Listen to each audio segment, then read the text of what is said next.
సాధారణంగా తప్పు చేయాలి అనుకున్న వాడి మెదడులో ఏం ఆలోచన వస్తుంది తెలుసా? దొరికితే దొంగ, దొరక్కపోతే దొర. ఇదే ఆలోచన వస్తుంది.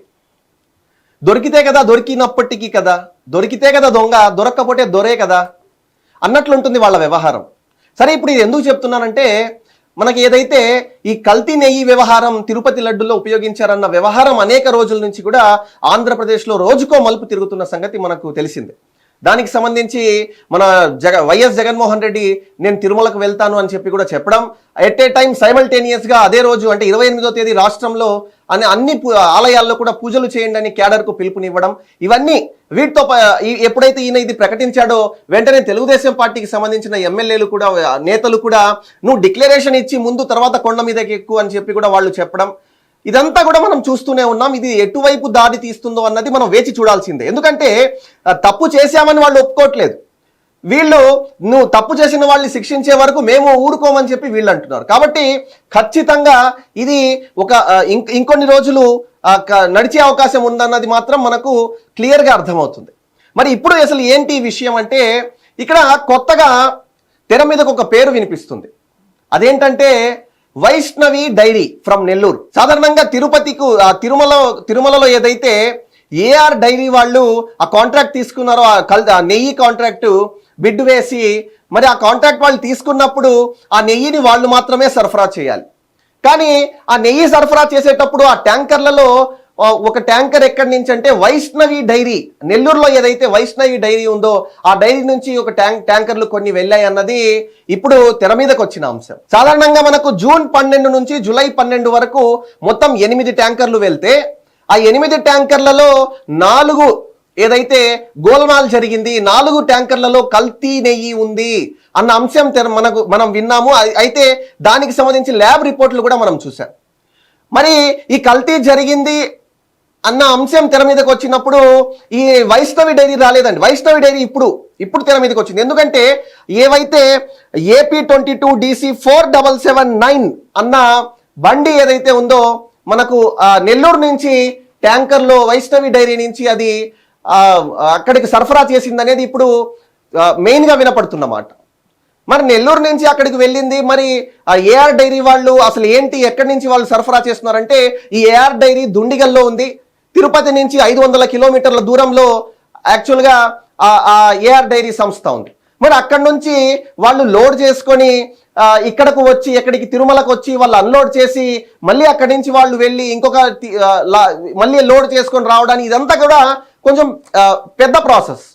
కానీ కేవలం 48 గంటల్లోనే 2 ట్యాంకర్లు వాళ్ళు సరఫరా చేయగలిగారు.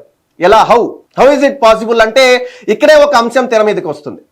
ఒకసారి ఏఆర్ డైరీ నుంచి వచ్చిన లారీ ఇక్కడ అన్లోడ్ చేసుకొని ఇక్కడి నుంచి మళ్ళీ దుండిగల్కు వాళ్ళు వెళ్ళలేదు. తిరుపతి నుంచి వాళ్ళు నెల్లూరుకు వచ్చి, నెల్లూరు నుంచి ఏదైతే లారీ ఉందో ఆ ట్యాంకర్ ఉందో, నెల్లూరు నుంచి వైష్ణవి డైరీ నుంచి ట్యాంకర్ వెళ్ళి తిరుమలలో అన్లోడ్ చేశారన్నది ఇక్కడ ప్రధానంగా వినిపిస్తున్న ఆరోపణ. అయితే ఇప్పుడు అనిల్ కుమార్ యాదవ్కు తెర మీదకి అనిల్ కుమార్ యాదవ్ అన్న అంశం ఎందుకు వచ్చిందంటే, ముఖ్యంగా అనిల్ కుమార్ యాదవ్ మంత్రిగా ఉన్నప్పటి నుంచి కానీ, ఆ తర్వాత ఎమ్మెల్యేగా ఉన్నప్పుడు కానీ నెల్లూరులో అనిల్ కుమార్ యాదవ్ ఏది చెప్తే అదే అన్నట్టు నడిచింది. ఎందుకంటే వైఎస్ఆర్సీపీ రాష్ట్రం మొత్తం అటువంటి అరాచక పాలన చేసింది. మరి అనిల్ కుమార్ యాదవ్ మీద వాస్తవంగానే కొన్ని అనుమానాలు ఉన్నాయి. అనిల్ కుమార్ యాదవ్ చెన్నైలో ఎందుకు మకాం కట్టుకుంటున్నారు? ఏఆర్ డైరీ సంస్థతో అనిల్ కుమార్ యాదవ్కు సంబంధాలు ఏంటి? వైష్ణవి డైరీతో అనిల్ కుమార్ యాదవ్కు ఉన్న సంబంధాలు ఏంటి? అదేవిధంగా బినామీల పేరుతో అనిల్ కుమార్ యాదవే డైరీలు నడుపుతున్నాడా, లేదా బినామీల పేరుతో అనిల్ కుమార్ యాదవే ఆ నెయ్యి సప్లై చేస్తున్నాడా? ఎన్ని కోట్లకు ఈ డీల్ కుదిరింది? ఎన్ని కోట్లు ఈ డీల్లో కమిషన్లుగా వెళ్ళాయి? ఇటువంటి అనుమానాలన్నీ తెర మీదకు వస్తున్నాయి. ఇటువంటి అనుమానాల నేపథ్యంలో ఇప్పుడు మనకు తెలిసిన విషయం ఏంటంటే, ఏఆర్ డైరీతో పాటు వైష్ణవి డైరీ, ఈ రెండు కూడా ముఖ్యంగా తెర మీదకు వస్తున్న అంశాలు. అయితే ఇక్కడ మనం ముఖ్యంగా చూసేది ఏంటంటే, ఎప్పుడైనా ఏదైనా సంస్థ ఒక బిడ్ వేసినప్పుడు ఆ సంస్థ యొక్క కెపాసిటీ క్యాపబిలిటీ మనం చూడాలి.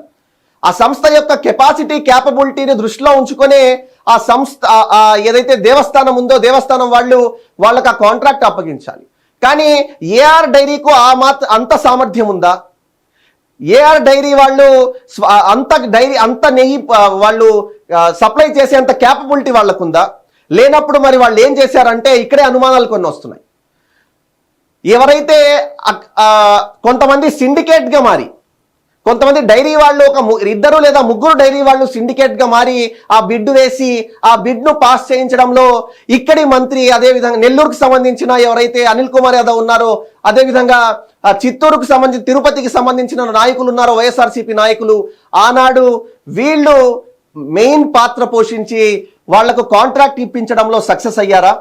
నెల్లూరు అన్న అంశం తీసుకున్నప్పుడు వైష్ణవి డైరీ అన్న ఏదైతే వైష్ణవి డైరీ నుంచి లారీలు ఏవైతే ట్యాంకర్లు సప్లై అయ్యాయో మీరు అనొచ్చు, అక్కడ వాళ్ళకు కూడా ట్యాంకర్లు ఉండొచ్చు కదా, సప్లై అవ్వచ్చు కదా అంటే నేను అందుకే చెప్పాను మీకు 48 గంటల్లో 2 ట్యాంకర్లు వాళ్ళు ఎలా సప్లై చేయగలిగారు అన్న అంశం తెర మీదకి వచ్చినప్పుడు, అక్కడి నుంచి ఒక లారీ వచ్చినప్పుడు తిరిగి వాళ్ళు అక్కడికి వెళ్ళి వాళ్ళు నేరుగా ఇక్కడికి రావాలి, ఇక్కడ అన్లోడ్ చేయాలి, మళ్ళీ ఇక్కడి నుంచి అక్కడికి వెళ్ళాలి, అక్కడ లోడ్ చేసుకోవాలి, అక్కడి నుంచి రావాలి. ఇది లేదు అన్నప్పుడు వాళ్ళు ఏం చేశారంటే మధ్యలోకి వచ్చి నెల్లూరు నుంచి ఒక లారీ సప్లై అయిందా, ఒక ట్యాంకర్ సప్లై అయిందా, ఏదైతే 4 ట్యాంకర్లుగా చెప్పబడుతున్నాయో ఈ ట్యాంకర్లలో నెల్లూరుకు సంబంధించిన 4 ట్యాంకర్లు ఉన్నాయా అన్నదే ఇప్పుడు మనకు తెలియాల్సిన అంశం. అయితే ఇక్కడ మనకు ఇంకొక విషయం కూడా, ఇలా ఎందుకు చేస్తారు సాధారణంగా అంటే వీళ్ళు బిడ్ వేసేటప్పుడు ఒకటి టైం కలిసి వస్తుంది, 2 క్యాష్ కలిసి వస్తుంది, అంటే డబ్బు సేవ్ అవుతుంది, ఆదా అవుతుంది అన్న అంశంతో కూడా వీళ్ళు ఆ విధంగా కూడా ఆలోచించి వీళ్ళు ఇక్కడ ఇలా సిండికేట్గా మారి ఈ కాంట్రాక్ట్ తీసుకున్నారా అన్న అంశం కూడా ఇప్పుడు కొత్తగా తెర మీదకి వస్తున్న అంశం. మరి ఇప్పుడు ఏదైతే మనం ఏఆర్ డైరీ డుండిగల్లో ఉందని చెప్పామో, వీళ్ళు తీసుకున్న కాంట్రాక్ట్ ఏదైతే ఉందో ఈ కాంట్రాక్ట్ వాళ్ళు క్యాపబుల్ ఉండే తీసుకున్నారు. అందుకే దానికి తగ్గట్టుగా జగన్మోహన్ రెడ్డి ప్రభుత్వం జీవోలు మార్చి వాళ్ళకి ఆ కాంట్రాక్ట్ ఇచ్చేందుకు బిడ్ వాల్యూ తగ్గించి ఇచ్చారా? ఇటువంటి అన్ని అనుమానాలు, సందేహాలు అన్నీ కూడా తెర మీదకి వస్తున్నాయి. అసలు ఏఆర్ డైరీ అంటే ఏంటి? ఏ అంటే అనిల్ కుమార్ యాదవా ఏంటి? ఇటువంటి అనుమానాలన్నీ తెర మీదకి వస్తున్న నేపథ్యంలో ఏ విధంగా ఆ కల్తీ నెయ్యి అంశం తేలుతుంది, ఏ విధంగా దీనికి న్యాయం జరుగుతుంది, ఎప్పుడు పరిష్కారం అవుతుంది అనేది కూడా ఇవన్నీ మనం వేచి చూడాల్సిన పరిస్థితి నెలకొంది.